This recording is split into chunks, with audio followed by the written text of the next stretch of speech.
Salut les pingouins, j'espère que vous allez bien.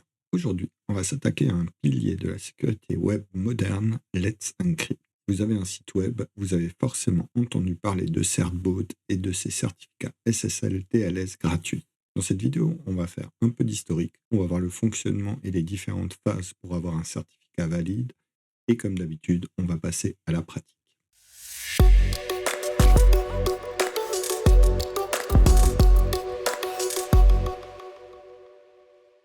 Entre 2014 et 2016, un projet est lancé par l'ISRG, l'Internet Security Research Group, avec des partenaires qui ont soutenu le projet comme Mozilla, Akamai et Cisco. Donc, l'objectif, c'était de passer à 100% en HTTPS pour protéger la vie privée de nous, pauvres utilisateurs. Aujourd'hui, Let's Encrypt est devenue la plus grande autorité de certification du monde et elle a déjà délivré des milliards de certificats. Donc Let's Encrypt repose sur 3 principes. C'est gratuit, c'est automatique et c'est transparent. Gratuit, tout le monde peut obtenir un certificat sans débourser un seul centime. C'est automatique, c'est-à-dire qu'il y a des méthodes de génération et de renouvellement qui sont automatiques sans intervention humaine. Et c'est transparent. Tous les certificats qui sont émis sont enregistrés dans un registre public qui est le Certificate Transparency. On va voir le fonctionnement. Donc, le secret du fonctionnement de Let's Encrypt, c'est le protocole ACME. Le protocole ACME, il va fonctionner de la sorte. On a notre serveur, on va faire une demande à Let's Encrypt. Let's Encrypt va nous proposer un challenge pour valider qu'on est bien détenteur du domaine où on veut générer un certificat. On va nous proposer donc ce challenge. Il y en a 2, je vais en couvrir 2 dans cette vidéo.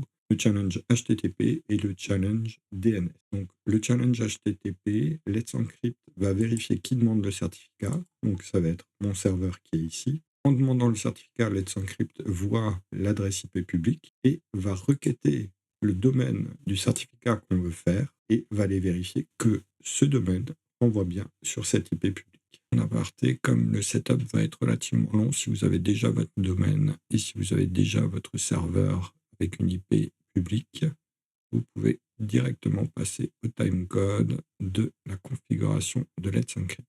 Donc on va passer à la pratique. Il va falloir faire un lab un peu plus complexe que d'habitude. Pour ça, je vais aller directement dans ma console. On va faire un peu de OpenTofu. J'ai ici le provider du fournisseur d'accès que j'utilise pour les VPS qui est Scalway. On va lui dire de prendre ce provider. On va lui donner quelques variables, donc notamment je vais déployer dans la zone de Varsovie. Je vais prendre une toute petite instance et je vais installer un Rookie Linux. Pour ceux qui ont déjà vu mes vidéos sur Proxmox, vous savez comment ça fonctionne. La seule différence, c'est que cette fois-ci, on ne prend pas le provider de Proxmox, mais on en prend un autre. Je vais déployer mon instance. Il m'a donné mon adresse IP. Je vais de ce pas mettre mon IP public. Donc, j'ai mon IP public. Maintenant, je vais aller définir les DNS. Donc, pour ça, je passe chez mon provider DNS. Je vais lui rajouter un enregistrement. Donc là, je vais lui faire mon premier enregistrement qui est Lab Online. Et je vais lui donner l'adresse IP. Je vais mettre un time to live relativement petit.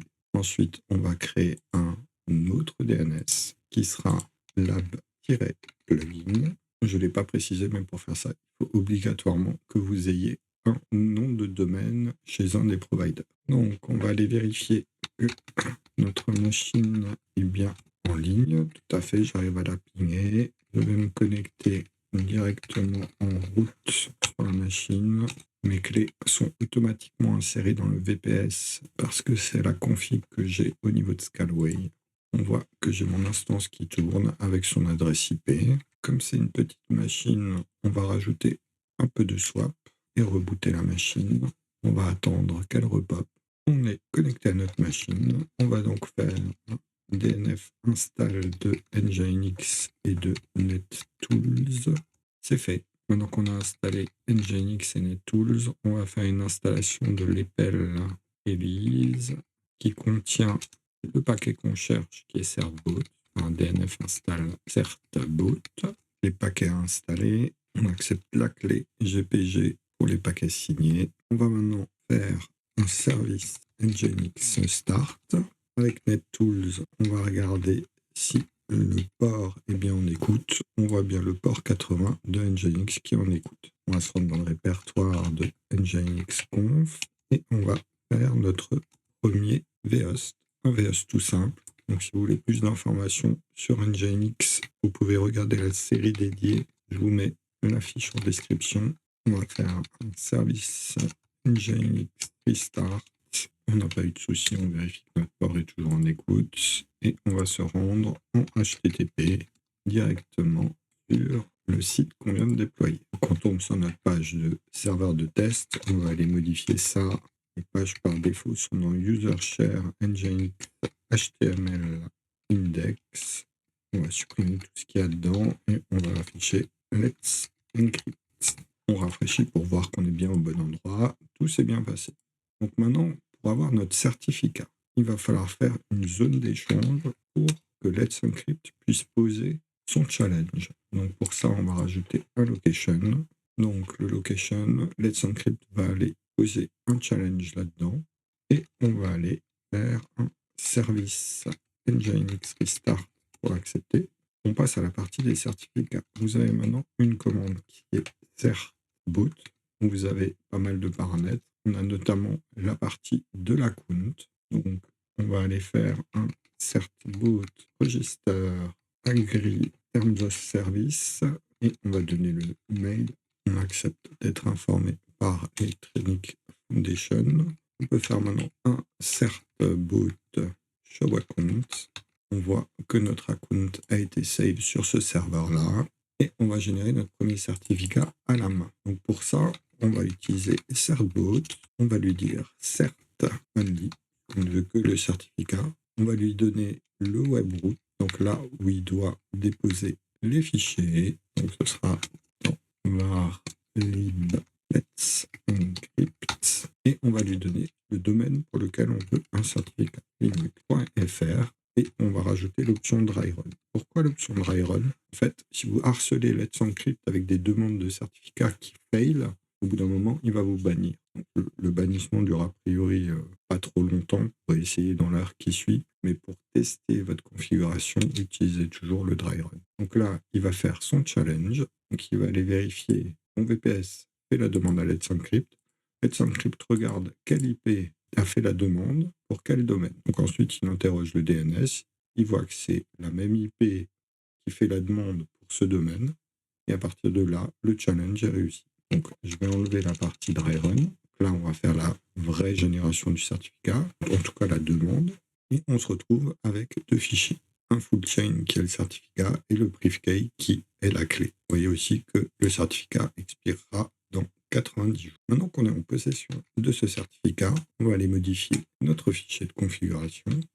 Donc pour ça, je vais reprendre un fichier de configuration qui est déjà tout fait. Cette fois-ci, en port 80, on va se faire rediriger directement vers le HTTPS. Et dans le HTTPS, on va aller remplir les deux certificats. Donc je vais aller les reprendre, les passes en petit. On va mettre le certificat qui est là. Donc ça, c'est le full chain. Et pour la clé, on va mettre ça en brief key.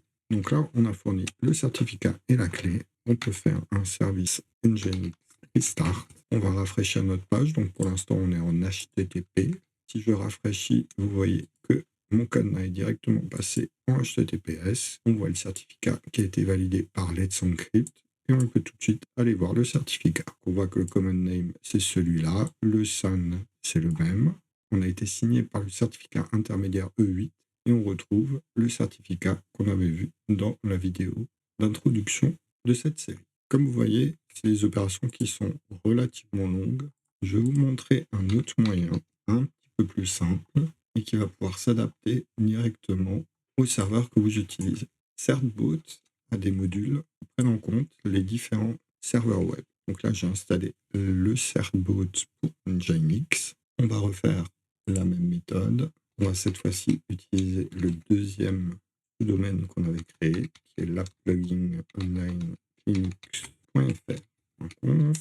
On va reprendre notre VOS qui était tout simple. Grâce à la syntaxe sed, on va remplacer lab-plugin dans tout le fichier. On va ensuite rajouter les directives pour la zone de challenge. on fait un service Nginx restart. On va de ce pas aller se connecter à cet autre domaine, toujours en HTTP, vu qu'aucune autre configuration n'a été faite dans le vhost. Donc on tombe bien sur le même site via un vhost différent. Et maintenant, je vais simplement regarder le fichier. Donc le fichier ne contient vraiment que la partie HTTP. Donc on va appeler maintenant certboot tout court.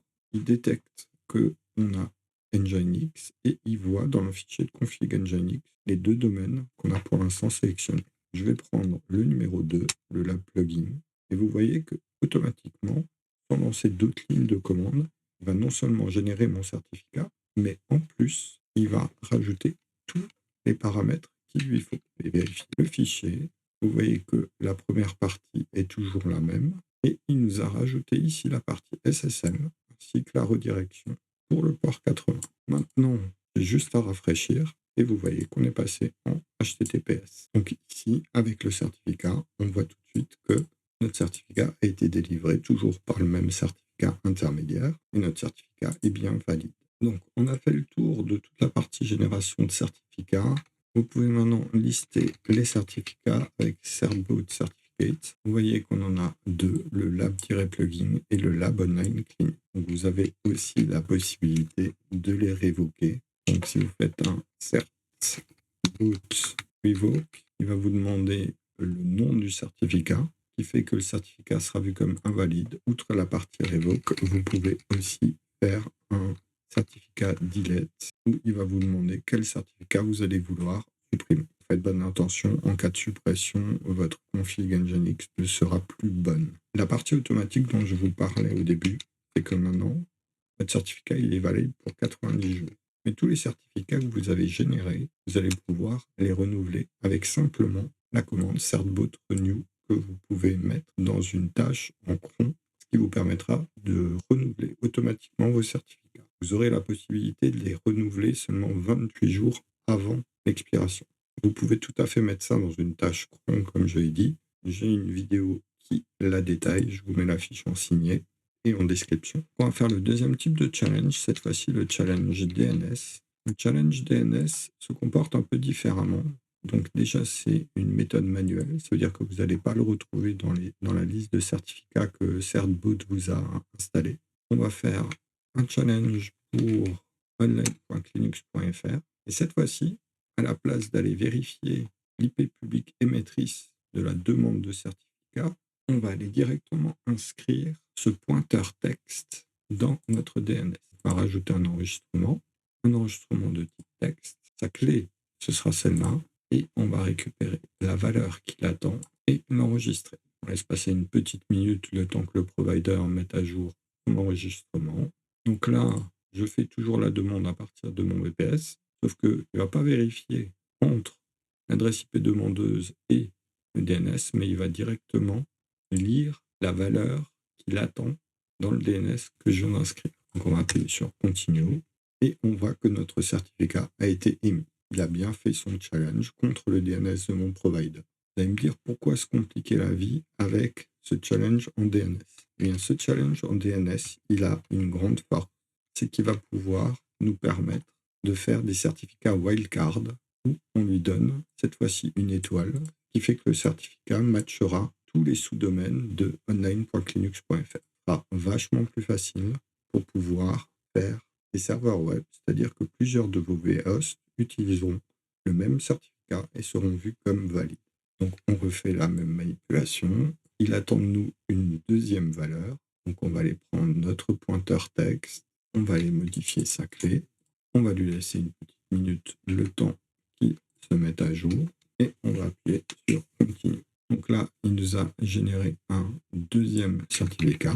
On va l'ouvrir. On va déjà ouvrir le premier X509, out txt in et on va lui fournir déjà le premier qui m'a généré. Donc en regardant, on voit que le premier certificat dans son SAN, on a uniquement pris online.linux.fr et le deuxième certificat qui a un wildcard, on regarde le SAN, on voit que c'est étoile serveur.online.linux.fr. Donc ça, c'est extrêmement précieux. Ça vous évite de changer les configurations à tire-larigot. Ça vous permet surtout, si vous avez un domaine et plusieurs VHosts qui sont sur la même machine, sur le même serveur web, vous pourrez utiliser le même certificat.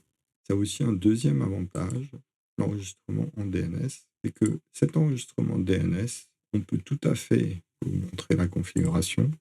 J'ai ici un domaine qui s'appelle local.linux.fr et qui a comme adresse IP 127.0.0.1. Donc c'est le localhost. Et en fait, dans ce domaine, j'ai créé donc un pointeur A et ce pointeur A, comme il est présent, je peux très bien faire le challenge DNS et c'est ça qui m'a permis de générer des certificats pour mon LAN directement vérifiés par Let's Encrypt et qui couvrent tous mes VHosts qui sont dans .local.linux.fr. Ça me permet d'avoir du HTTPS valide dans mon réseau local. Donc vous allez me dire c'est assez ardu comme fonctionnement parce qu'il faut aller toucher au DNS. Eh bien, figurez-vous qu'il y a un projet GitHub qui est Lego. Donc c'est Let's Encrypt écrit en Go. Et grâce à ce projet, vous allez pouvoir automatiser l'appel directement à votre provider DNS en une simple commande. Je vais vous montrer la commande que j'utilise pour générer mon certificat pour tout mon wildcard local. J'ai juste à utiliser cette commande. Il va aller se connecter à mon Acme et en fait, Lego gère l'appel à mon provider DNS. Et vous voyez que mon certificat a été validé et que mon challenge est réussi. Donc maintenant, j'ai un nouveau certificat qui sera valide pour 90 jours pour tout mon espace de LAN. Donc ce qu'il y a de bien, c'est que ce projet, il permet de gérer tous ces fournisseurs d'accès. On peut regarder par exemple pour OVH, vous avez les instructions, vous allez générer chez eux directement les différents tokens et secrets de votre compte. Et après, vous avez juste à appeler avec le DNS de OVH le type de certificat et ça vous permet de générer directement votre certificat. Vous avez aussi directement les guides et les différents droits que vous voulez utiliser. Moi, j'utilise celui de Yonos, mon fournisseur DNS. Donc, il me dit que je dois aller directement ici pour générer mon secret. Je lui donne mon secret et derrière la commande me valide le certificat directement avec Let's Encrypt. Donc, la vidéo était assez longue, elle était plus ardue et plus velue que précédemment. Donc bien sûr, les commandes de renew, vous pouvez les faire directement avec une tâche cron. De la même manière, l'appel à Lego, vous pouvez renew vos certificats directement. Et avec un petit script qui fait du SCP, vous pouvez déployer tout le temps des certificats valides. Voilà, j'espère que la vidéo vous a plu. Si vous avez des questions, n'hésitez pas à laisser un commentaire. Vous pouvez toujours nous rejoindre sur le channel Discord. Le lien est en description. Et si vous voulez être informé des prochaines vidéos, cliquez sur le grelot et restez pour avoir d'autres propositions de vidéos. Allez, ciao!